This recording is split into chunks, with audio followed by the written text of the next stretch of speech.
Welcome! In front of me I have HUAWEI Watch 4 Pro and I'm gonna show you how to change the time format on this watch.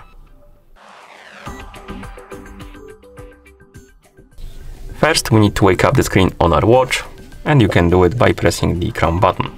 After you wake up the screen, press the crown button again to open the menu. Now scroll through the menu, find the settings icon and tap on it to enter the settings. In settings, scroll through the menu and find the system and updates option. Once you do, tap on it to enter. Here, scroll down, find the date and time option and tap on it. And right here we can change the time format by turning on or turning off the 24-hour format option.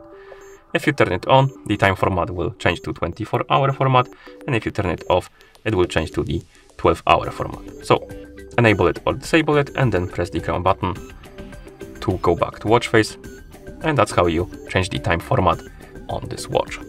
Thank you for watching. If you found this video helpful, please consider subscribing to our channel and leaving a like on the video.